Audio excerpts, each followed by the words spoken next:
But it felt like they were supposed to get rid of all the ites, right? All the ites.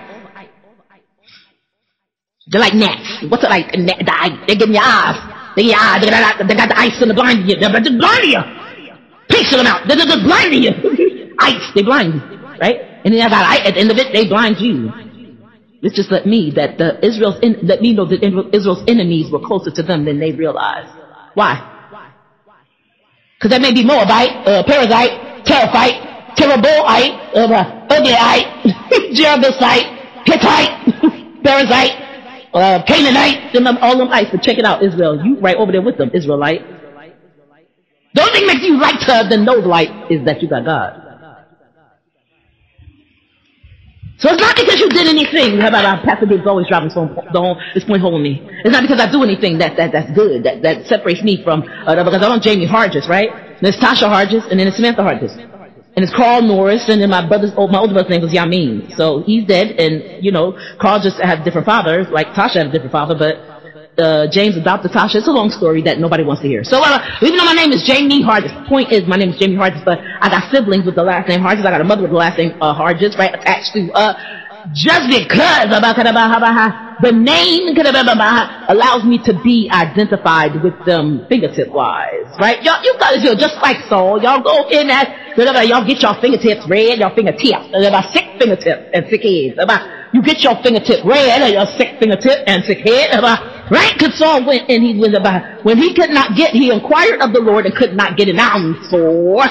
You should have been inquiring of the Lord the entire time. When God wanted you to inquire of him, you did not listen to him. And now that you inquire of him, you don't want to wait. So since he didn't wait, he ended up dead the next day. Because he went to go see the very person that God made him put out of town. I put him out of town. And whether you realize it or not, the witch at Endor gave him a prophetic warning. She said, come in quickly and don't make no sudden moves. Why did she say it? She looked at him and said, because Saul has put us out of Israel. We are in hiding. Saul's put us out. That's a prophetic warning. When I deal with ridiculous people and ridiculous situations, I add letters to it. That's a prophetic warning. I add a T to it. Hopefully a cross will get put into it. Somebody will get something out of it. Because you're going to see a witch at Endor, sweetie. You are going to see, we came from churches that told me, yeah, every Sunday I go get my palm read. You have me come get you, drive from Cranford on the Parkway to come pick you up, pay tolls. The tolls everywhere in New Jersey. That's why when I came to Maryland, I did not understand it. I was like, where the toll booths? Y'all gonna get it. Y'all broke all the toll booths, didn't y'all? I thought Christina and Samuel broke toll booths. They didn't. It's just no toll booths here. It's weird. I grew up in the city, so I said, you made me drive from Cranford half an hour. It's half an hour from Cranford to Newark to come pick you up. To take you to church. To get God put into you, God poured into you. So I can bring you back home, and then after you get out the car, you can get dressed and go have your palm read. I didn't understand it. Maybe something wrong with me. I did not get it, but I didn't judge it. I just said, Lord, let me know whether I am. Would you get the glory out of it?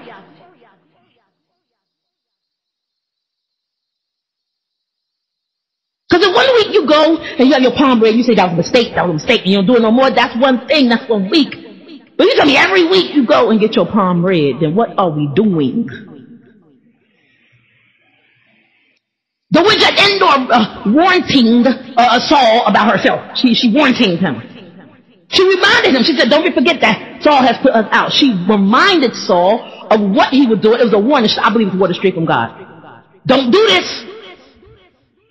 It was a warning, and Saul, you didn't hear from God. He did not hear from God. He said, inquire of the Lord, inquire of the Lord. God just said something to me. Inquire of the Lord, and he did not hear from God. So he went to the witch at Endor. He got to the door of the witch at Endor, and when she opened the door, she told him, don't get, Saul has put us out.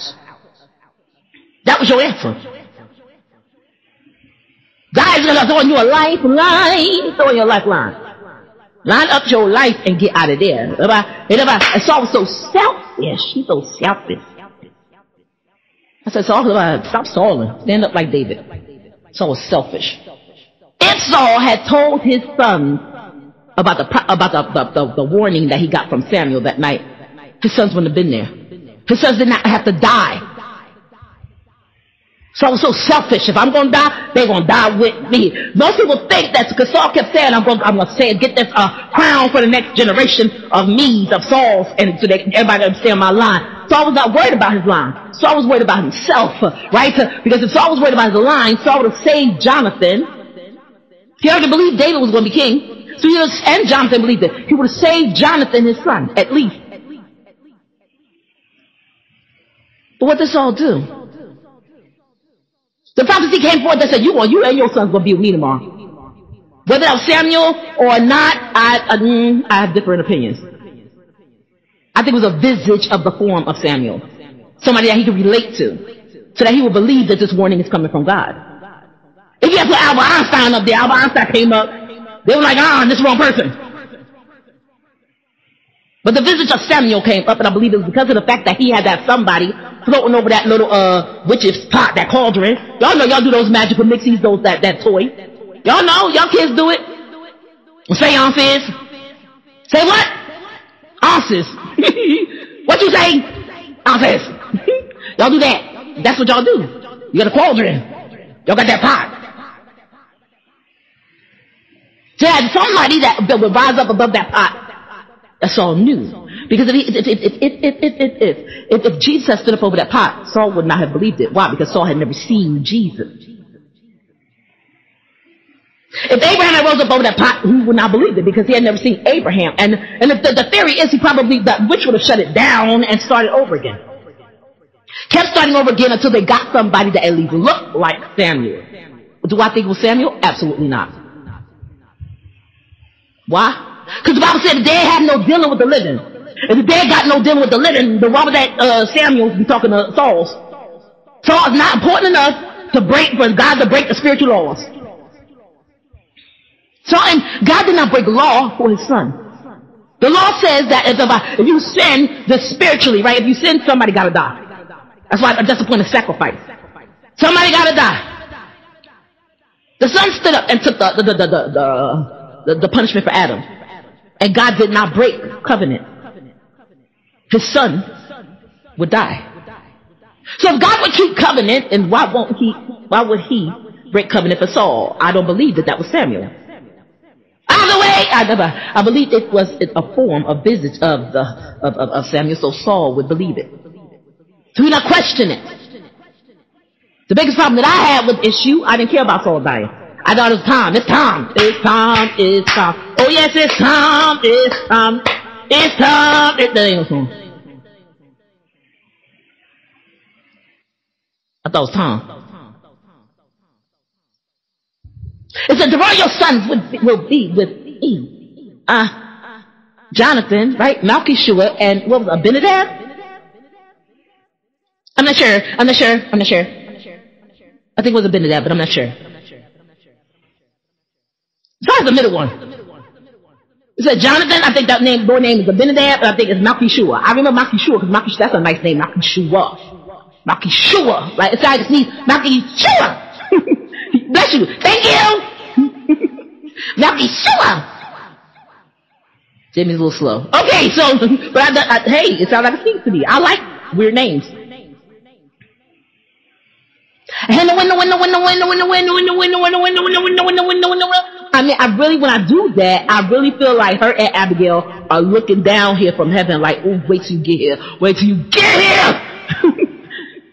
Abigail, like, I'm gonna slap you in the head with a Abigail cake. Because, Abigail, I feel like Abigail ran her own restaurant. She had like food, right? So I'm slapping you in the head with an Abigail cake. She got cakes up there. I'm waiting to get there. My grandma supposed to be working on my brownies. Abigail supposed to be working in a restaurant. I'm gonna eat, and I'm gonna eat good. I know it. It's gonna be Abigail's, Donkey Abigail's. That's gonna be the name of the restaurant. That's in my head.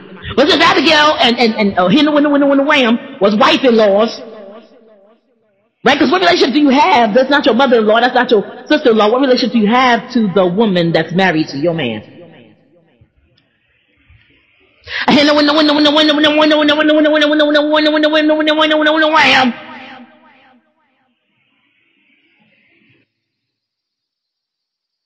Sad enough to say that's all I know about her. Because she grosses me out. Whenever I see the name, right, here's the thing, we talked about it, right? Ahinoam gave birth to Amnon, and Maacah gave birth to Absalom and Tamar. Absalom and Tamar have a greater story than Amnon does.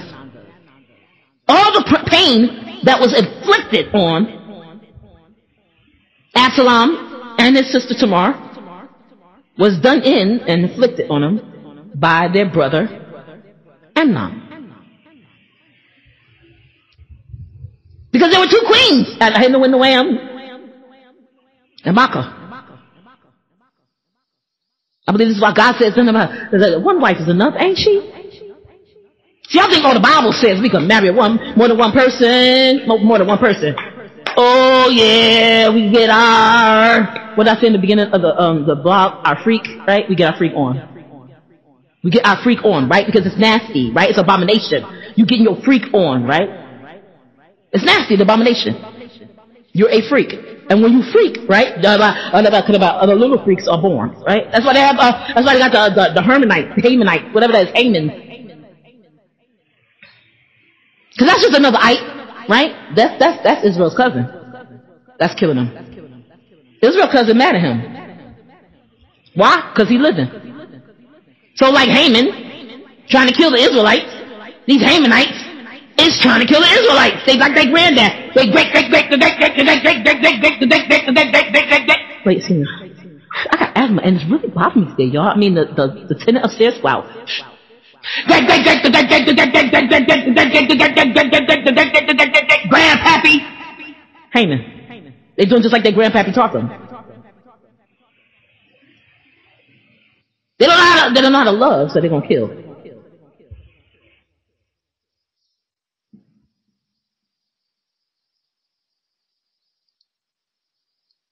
We're not going to go off on a tangent, but God said to let you guys know real quick. How do you know that it's not killing but murder? How do you know? God said love is involved in war. Love is involved in war. So where there is a killing, there's love involved. Where's the love? I'm doing this to protect my family. I'm doing this to keep my family from experiencing certain things or seeing certain things. We got to stand up in the nation. I'm telling you, I come from the black race and I come from North New Jersey. So I mean, civil rights era still going on there. But those things are known as killings. Right? Sacrifice. What's the difference? Well, they killed people. Yes, they did, but they were killing. The difference between killing and murder. Because murder is done out of hatred, but killing is done where there's love involved. I am protecting. God said, that's why he told them destroy everything, because he told them kill everything, because there must be a killing. Not murder.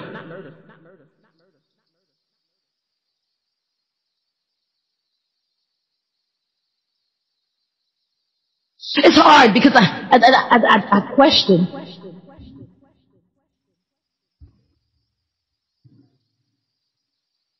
How I would have felt. I said, I could never go through something like that. What Amnon did to Tamar is unacceptable. It's unacceptable. It's unacceptable. Unacceptable. It's unacceptable. It's ridiculous. She begged. Please don't do this to me, brother. And most people wonder why Absalom wasn't put to death. I don't think he should have been. Please don't do this to me, brother. Amnon prepared Tamar to have a life of incestuousness and a life alone. He put in her mind, there's already a running rule that if you didn't have anybody by a certain time, or if somebody raped you, that you were a castaway.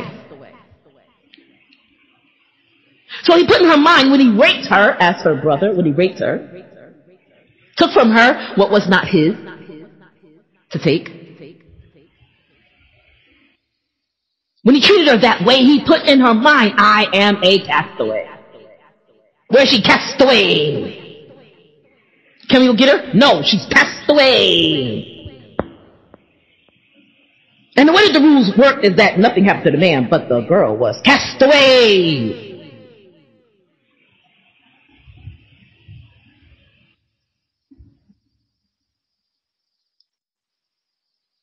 But I recently thought about the conversation I had with Pastor David on Sunday. I mean, I listen to him. Why do I listen to him? Sometimes it's just hard to accept certain things. I mean, for 40-something years, I've been living a certain way, in my mind a certain way.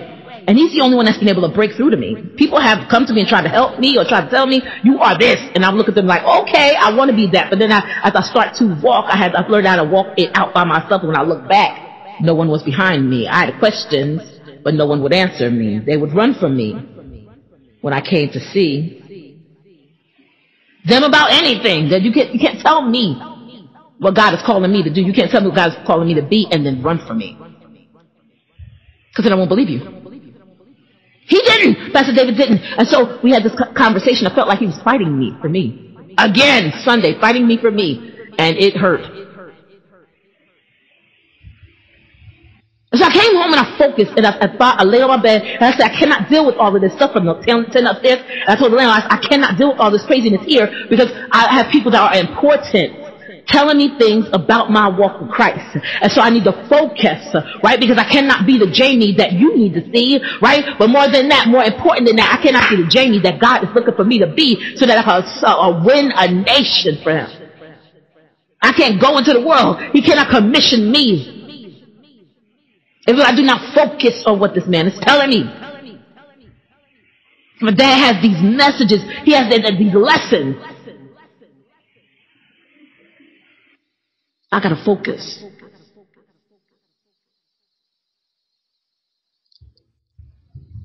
After a rough conversation talking to my landlord and all that, I got to the point where I could actually focus. And as I focused, I cried bitterly. I did.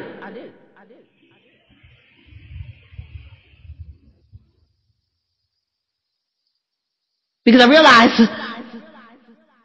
Pastor David has his. You have yours. It's up to Jamie. Jamie now knows what God says about her. So it's up to Jamie to take hold of it and grab who she is and not close her ears and not let the landlord, not let anybody take what God is giving her away from her. And you know, people can take things away from you by distracting you, right? Or allowing distraction to occur in your life and not doing anything about it on their end. I said, I cannot be distracted. I got time for this. I got to focus. I got art. I got to focus. The biggest open call for artwork happened last Thursday. The due date was last Thursday. I turned my stuff in. And what did I do after I turned my stuff in? First, I still clean up the bathroom from the second time the ceiling is falling. And I said, I got to focus. So I kept going. I did another art piece. Immediately, you break free and do another art piece. You don't stop. Come on, baby. Focus. Because just as quickly as this is over, God willing that I see next year, it will be here again. And so I need to be working on something every single day, some art piece every single day, so that I'm ready when a change comes in.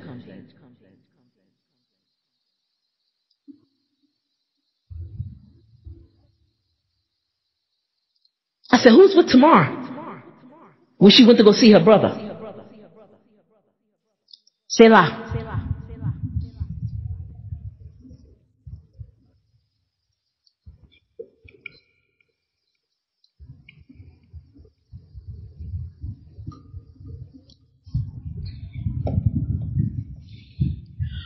Who's going with me?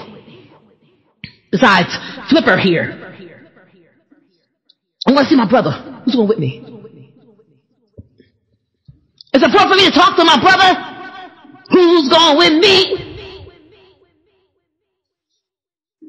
He requested that she come see him. Accept that.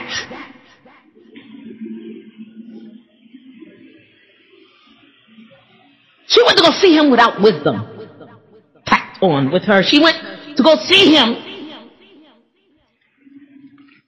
without asking her father. I'm telling you, I believe that Tamar knew that the brother liked her. That immediately makes him a threat.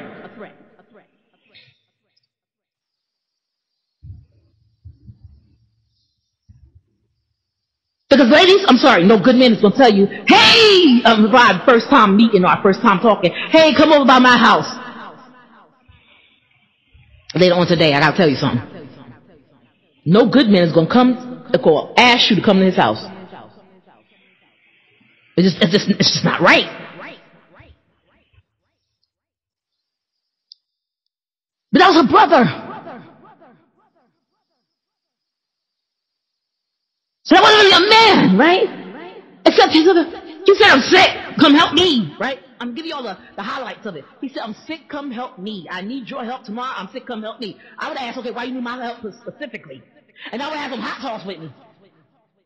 So he did anything. Now, if he don't do nothing, then I could put the hot sauce in the soup. He used to go, yo, hot spicy soup. Yum, good. But he do something to me, and I don't like it. I open up the hot sauce cap and pour it in his eyes. You gotta be ready. Come on. You even if it's the Bible days, they had hot sauce. I don't know. Salt. They had salt. Ask Lot and his wife. They had salt. Go find Lot wife. Chip you off some. Chip you off some Lot wife. Get her shoulder. Right. You got salt. Right. So you can put that in the soup, or you can beat him in his head with the salt. No, her shoulder. Not pork shoulder, but he got Lot shoulder. Pink. Wisdom says take a weapon. I'm sorry. For the weapons of my warfare are not crying over mighty through God to the pulling down. A stronghold, she knew he liked her. I know how you feel.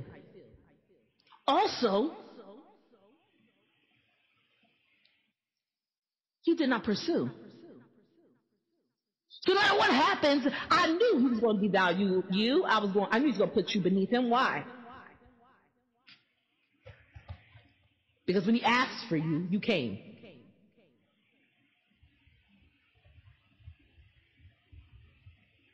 Even if he gets you, even if you two get together, he's going to put you in a place where you do not belong. He will not value you. Why? Because you're easily got. 10 goods. Easily gotten goods are always nasty in the end. I want cornbread so bad. I want some cornbread. Bound to get cornbread. Somebody gets to the store, give me some cornbread. I make the cornbread. By the time I get to it to eat it, it don't taste right. Because it don't taste like scrumptious cornbread, right? That's piping hot, or a little bit of butter in between, right? Scrumptious. It looked like that when I'm asking them to go get the stuff from the store. But when they bring me back my cornbread box, I see Jiffy on it. When I make it, it don't look like what I imagined. And sometimes that's enough to make you want to what? Boop. Kick it out. Boop. Refuse it. Boop. Because I expected in my mind for you to be better. I just had expectation of what I was supposed to get, and you are not it. I expected. And now looked at his sister, and he just wanted her so bad. Then when he said, come to my house, she went.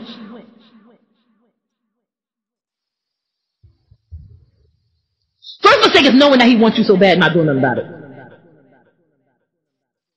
I would ask my father, the Abigails, Henry Whams, Maka. I found my mother, Maka. Come here, Maka, mother Maka. You ask Miss Andrea, she know everything. I think Miss Andrea know everything. She should ask Miss Andrea. Tomorrow could ask Miss Andrea. No? Okay. Pastor David, they know. I ask them everything. Tomorrow should ask one of them. Listen, hey. Smith was being stalked. And let's just say, he's still in prison for what he did to her. He beat her so bad, Samantha's eyeball, it was literally, what I heard was eyeballs really hanging to the side. Because when I stalk, and then I am always walking the line between rape and kill. Or excuse me, rape and murder. Right? I'm going to rape, I raped you, but now I think I have to murder you. But I think I have to rape you, but I'm going to think I murder you. And I took that out of all of men mind. I'm telling you the truth, I took it out of every man's mind. Because I was determined to dress like a dude from the time I was born to the day I die. I was determined to dress just like a dude. And New Jersey, I've like nothing here. I just wear a hoodie every day, a different color hoodie and jeans. I was baggy jeans and a baggy hoodie. Like I was carrying another person inside my outfit with me. And Timberland boots, combat boots, not sneakers, boots. So I walked in, it was like boom, boom, boom. You could hear me walking in. And I put my hair back in the ponytail. That was it. Every day. She was like, what today? Well, I wore my black hoodie on Monday, so okay, I guess I could go girly today. I could dress up today. I could wear a pink hoodie. I ain't no pink hoodie. Jersey, you'll die with a pink hoodie. That's Newark, New Jersey. Smith was the opposite. Samantha had a pair of boots that was worth cost more than my rent. What you need with $800 pair of boots? Unless the boots gonna put themselves onto you, and then they gonna walk you themselves. So, I mean, you don't have to walk nowhere, sweetie. We walk you. You pay $800. So that's a rent. So since you paid rent on these boots, then we live in here and we are happy to do it. We will walk you. You don't have to walk with us. We will do it. Whether you need some food from the store, we'll go and get it. But boots walk for you if they cost $800. They better. $800 boots. Nothing in my life has ever cost $800. Ever. But it shows, and Smith is so gorgeous. It shows where her thought process is, what she values, what she thinks is important, right? So she dresses herself up, and I think that's important. I think that's good, but I think you should find a way to do it frugally. Like, I don't let myself just like go off. Like I used to just, I didn't do my nails, I didn't do nothing. I was just like, get out of my face, I walk down the street looking like, and if I realized that I didn't have a frown on my face when I was walking down the street, I would say, okay, I'll put a frown on my face. That was my day face. That was my day face. What was my night face? Same thing.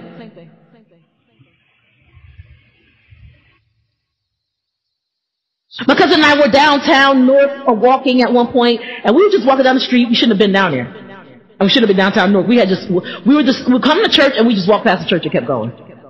Because we were talking about something, so we just walked past church and kept going. So from Grandma's house downtown North, we knew we had to walk back. We didn't even consider that. But we kept walking. And these boys came up behind us. There were 3 boys. But they're not boys. They look like men. Like I was in high school. He was younger than me at that time. So he was still in elementary school. So I said, okay, you know what to do. We practiced. I said, I bunged on the wall twice. Then we knew cross the street. Big street. I mean, across the street. And I made sure the men were walking behind me. Because I'm the oldest. If anything happens, I got to take it. So you know what I did? I started and spitting and I started shaking myself. I act like I was having a seizure. Why? Y'all not survivals. Y'all not survivals. Y'all don't survive. The men took off. I was like, they came too close. That's my concept of Newark, New Jersey, right? Get my cousin out the way. And then bang myself against the wall. Ow! I mean, I start talking to myself. Yeah, of course. Survive. And then thrive. Not going to worry about thriving at that point. I had to make sure my cousin was set to thrive, put him out of the situation, and then because people are crazy, are scared of crazy people. I don't know if I think my acting crazy. I don't know. I got cross street. I said, I saw, I was like, they too close. I said, all right, we practiced for this. I banged on the wall twice and I pushed them into the street. And I started, why did I push them? First of all, why if I'm 15 have we practiced for this? And we had that rehearsal for this. Not that specific event. We prepared for that. We had to jump together before by men. We had 3, it was 3 boys. I don't know why 2 was on me. I tore that boy's face up with them beans. Bam, bam, bam, bam, the bean. Bam, beans. Bam, bam, bam, bam. He's sneezing out of his ear. Bam, bam, bam, bam, bam, bam. You got, listen. Tomorrow's. You gotta live to see tomorrow.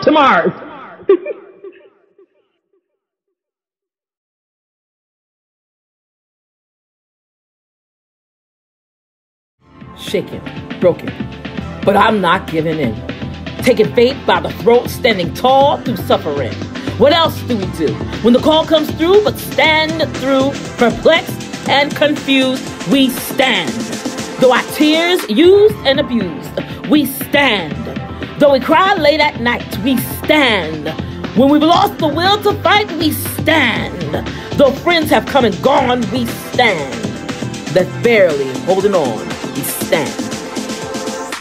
Life will take you for a ride if you will sit in. Fear will always put the brakes on to keep you from moving. That's why we have love.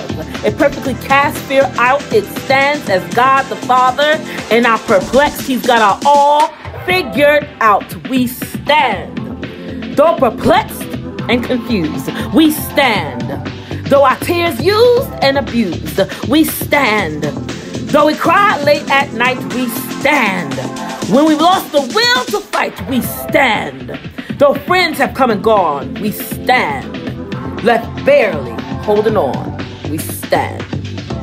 Pinned on the mat yet again, barely alive, holding my breath. Yeah, I'm still breathing. I speak strength. I'm on my feet. I'm standing strong. I know no defeat. I may have been perplexed and confused. You may have seen me in tears, used and confused. But I will stand. Though I cry late at night, I'll stand. I've got my will back and I will fight. Bet that I'll stand. With and without friends, I have been left barely, but I'm still holding on. I'm standing, and the cross has taken me on, and I'll